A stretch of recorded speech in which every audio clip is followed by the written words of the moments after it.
today we have the great pleasure of sitting with Dan Fuhrman, an interim executive, which is a fascinating field. How did you get into it, and what do you do as an interim exec, Dan?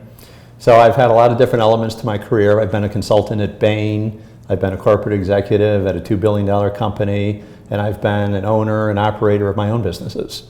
So today I really enjoy the opportunity to be an interim executive and to come in for short-term assignments, usually 6 to 9 months, and really help companies in a transition point and really help them grow.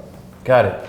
So you've got a concept, you call it the high beta concept. Maybe you could fill the listeners in on what the high beta concept is in regards to the interim exec. Sure. So I deal with companies typically in the range of about 50 million to 500 million, even up to $1 billion in revenue. And I'm finding that when I go into these companies, I'm finding the opportunities that I see and that we work with management on are greater than the opportunities they thought they had. But also we find that the risks are greater. So the opportunities are greater and the risks are greater. So as an old finance guy, I call that a high beta type of situation. So the stakes are high.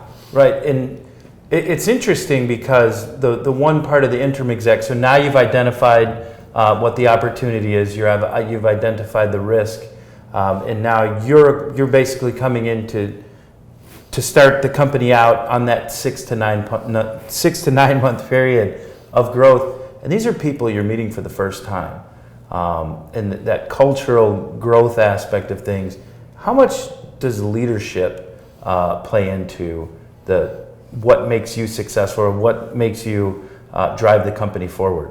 I think leadership is absolutely fundamental and probably the most important single ingredient. So I really enjoy the challenge of motivating people. And if you think about motivating people, how do you do that? You know, we're so cynical today in our society. You know, everyone has heard it before. Everyone has been to the management retreats. Everyone has heard the buzzwords, the visioning sessions, the strategic planning, and it all kind of means nothing.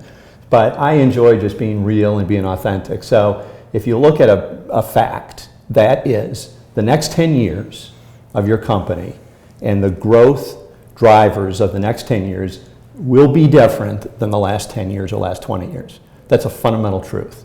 So that's motivating. You help people embrace the future, really be real about what are those opportunities, what are those risks, and dealing with those things head on. Well, I can say just from your energy, it is motivating in itself. So like just getting in that room and listening and saying, hey, it's different now than it was 10 years ago, and it's going to be different 10 years than it is now. I think you'd be hard pressed to find anyone that didn't agree with that. And if you're challenged with being the leader of that, then so be it. It's a good point, and I can see where you would be good at motivating the people because you've got that kind of go get 'em attitude.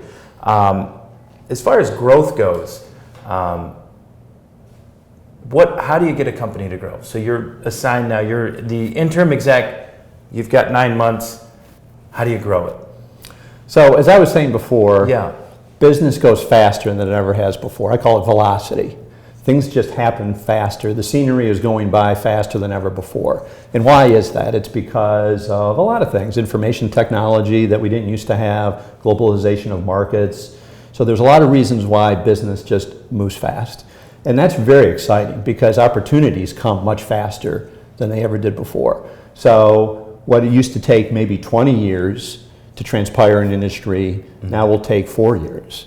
And so that's really exciting. Now there's risks involved too, but that's exciting. So the way we grow is by identifying what those opportunities are and really developing plans and executing those plans to get after those. One of the big areas that I focus in on is M&A, acquisitions. And I have a real passion for helping companies grow through acquisition and make acquisitions work. Got it. As far as technology goes, you talked about everything moving faster, something that might have taken 20 years in the past now only takes 4. How much does technology impact the growth of a company, especially in what you do? Well, I think technology is huge in a lot of ways. Technology is a fundamental aspect of creating new products and services. It's something that is fueling your competitors to be better.